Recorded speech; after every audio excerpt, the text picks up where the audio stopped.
Bonjour à tous et merci infiniment de m'avoir invité à parler de ce sujet sur le sport et les cardiopathies congénitales à l'âge adulte.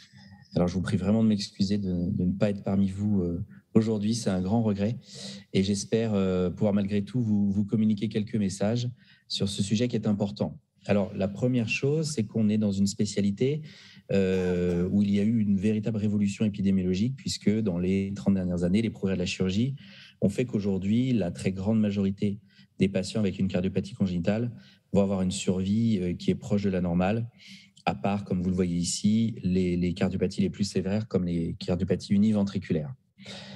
Et pourtant, on a un véritable problème de santé publique qui est en train d'émerger, qui est que souvent on pense que dans les cardiopathies congénitales les plus simples, comme la communication interventriculaire ou la communication interauriculaire, qui représente plus de la moitié de nos patients, sont des cardiopathies congénitales où, une fois corrigées chirurgicalement ou par cathétérisme dans l'enfance, finalement, ces patients vont très bien, n'ont plus de problèmes, n'ont pas de séquelles particulières.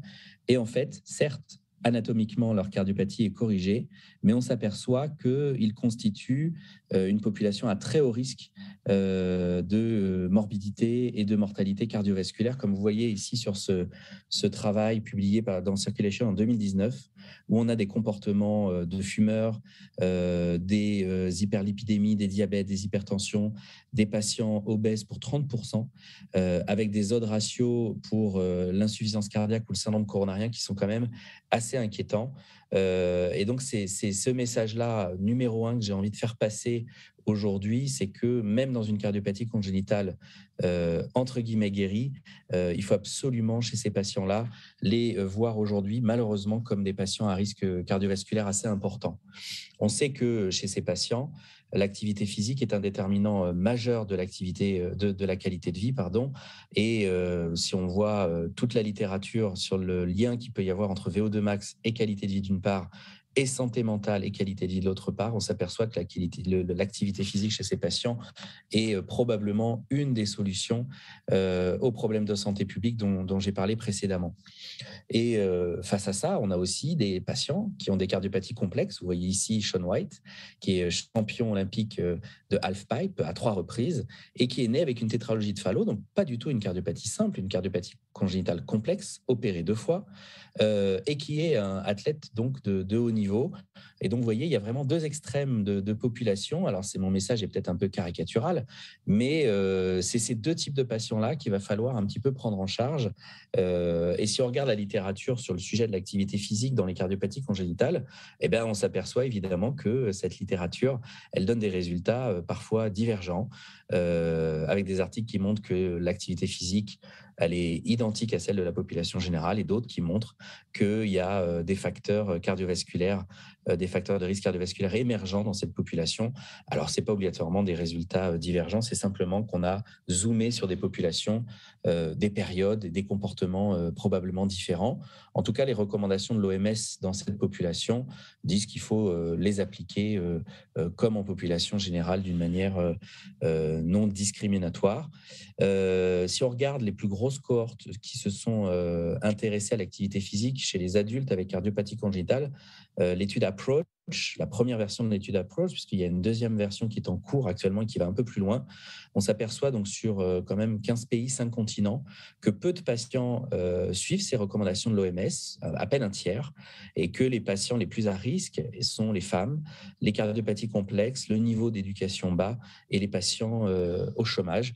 Donc prochainement, on va regarder la version Approach 2 de cette étude et qui donnera des résultats un petit peu plus détaillés.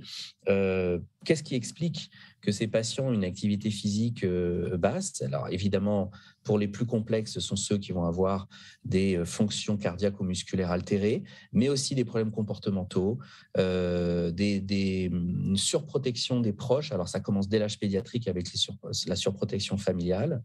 Et puis aussi certains cardiologues qui sont mal à l'aise sur l'application des recommandations sur l'activité physique, en particulier la compétition chez ces patients, avec le principe de précaution qui, très longtemps, s'est appliqué à cette population. Et pourtant, le sport de compétition dans les cardiopathies congénitales n'est pas aujourd'hui associés à un surrisque de mort subite, d'aggravation du statut hémodynamique ou d'arythmie. Et quand on regarde les séries autopsiques, on a dans ces patients, vous connaissez ça bien mieux que moi, des cardiomyopathies, des myocardites, des troubles du rythme, etc. Mais on n'a pas d'indicateurs qui montrent que les cardiopathies congénitales sont une population à haut risque de mort subite chez les athlètes. Et donc, est-ce qu'on peut dire aujourd'hui que les sports de compétition sont dangereux dans les cardiopathies congénitales? Sur la base de la littérature, on ne peut dire que non. Alors, on peut assumer un principe de précaution éventuel, mais en tout cas, sur la base de cette littérature, il y a très peu de publications sur le sujet. Ce sont essentiellement des recommandations de sociétés savantes avec des classifications des sports qui sont très variables, comme vous le savez. Et le niveau d'évidence, c'est essentiellement des niveaux C pour la plupart des recommandations, à part quelques cardiopathies simples comme la percence du canal artériel ou la sténose pulmonaire. Et le problème qui n'est pas inhérent aux cardiopathies congénitales, il est aussi que faire la différence entre sport de compétition et sport de loisir est un peu arbitraire. Et est-ce que le risque est véritablement différent? En tout cas, on n'a pas d'essais cliniques randomisés qui nous permettent d'avancer vraiment sur le sujet. Par contre, on a eu une avancée notable, c'est les dernières recommandations ESC de 2020 qui mettent en avant pour la première fois dans notre spécialité la notion de décision partagée avec le patient. Et ça, c'est quelque chose que beaucoup d'entre nous attendions, qui va peut-être nous permettre de faire une marche arrière sur ce principe de précaution qui nous a beaucoup pris en otage pendant longtemps. Et c'est vrai qu'aujourd'hui, on est nombreux à partager avec nos patients cette décision. Moi, je pense qu'il faut, et je ne suis pas le seul, effectuer régulièrement des tests d'effort cardio-respiratoire à ces patients pour évaluer le pronostic et la capacité du patient à s'engager dans telle ou telle activité physique. Vous savez que la VO2 max, elle est liée au pronostic et à la qualité de vie chez ces patients. On a rajouté la CPET, donc les tests d'effort cardio-respiratoire dans les dernières recommandations de notre Société française de cardiologie, avec un niveau 2A-C. Et donc, ce test d'effort cardio-respiratoire, avec donc la mesure de la VO2 max, de la pente VO sur VCO2, etc., permet d'évaluer le pronostic, d'évaluer la capacité fonctionnelle du patient et de prescrire surtout un programme d'activité physique adapté, que ce soit en ambulatoire ou dans le cadre d'un programme de réhabilitation dans un centre adapté. Et c'est vrai que ces recommandations-là permettent de voir que dès l'âge pédiatrique, on va pouvoir promouvoir l'activité physique chez ces patients. Alors pourquoi dès l'âge pédiatrique? Parce qu'en fait, finalement, le déconditionnement, il démarre là. Vous voyez ici un travail de recherche que mon groupe a mené. Ça reste aujourd'hui l'une des plus grosses cohortes d'enfants avec cardiopathie congénitale. Donc, c'est une étude contrôlée. Vous voyez en vert la population contrôle d'enfants à parier sur une population de cardiopathie congénitale. Le message, c'est que 80-85% de nos patients ont des VO2 max normales, mais tout en étant normales, ces VO2 max vont commencer à décrocher à l'adolescence sur des phénomènes qui sont parfois beaucoup plus comportementaux que liés à la cardiopathie congénitale elle-même. Et donc, c'est comme ça qu'on a mis en place un essai randomisé contrôlé qui s'appelle CaliRehab, dont les inclusions sont terminées, dont les analyses sont en cours et qu'on va présenter dans les semaines qui viennent, et qui est un programme mixte qui démarre en centre de réhabilitation cardiaque pendant une semaine, associé à de l'éducation thérapeutique, de la réassurance du patient et une mise en place de prise en charge des facteurs de risque cardiovasculaire dès le plus jeune âge, et ensuite un programme à domicile avec 2 sessions d'APA, donc d'activité physique adaptée, sur une période de 12 semaines au total. Vous voyez ici à droite ce jeune patient opéré d'un ROS qui est en train de faire sa réhabilitation pendant le Covid avec un APA qui est connecté sur un smartphone. Et donc, c'est un programme qui est vraiment adapté à ces jeunes patients et qui fait le pari que pour éviter les résultats assez affligeants que je vous ai montrés, publiés dans Circulation il y a 2 ans sur ces CIV, et ben finalement, si on s'y prend très tôt, on n'invente rien, on peut éventuellement modifier les comportements chez ces patients. On s'est aperçu au cours de ce premier essai randomisé contrôlé qui a été mené sur la France entière qu'il y avait des déterminants qui étaient vraiment liés à la santé mentale chez ces patients. Et donc, on vient d'avoir un appel d'offres européen, un JCT qui a été financé pour aller un peu plus loin.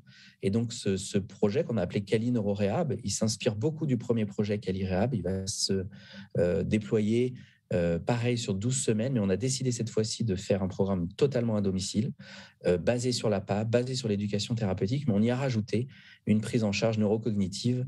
Vous voyez ici Johanna Calderon, qui est une neuropsychologue, qui a rejoint notre groupe de recherche et qui va prendre chez ses enfants et jeunes adultes en charge leur santé mentale et leurs anomalies du neurodéveloppement, puisqu'on a vraiment l'impression qu'il faut prendre en charge ces patients de façon absolument globale.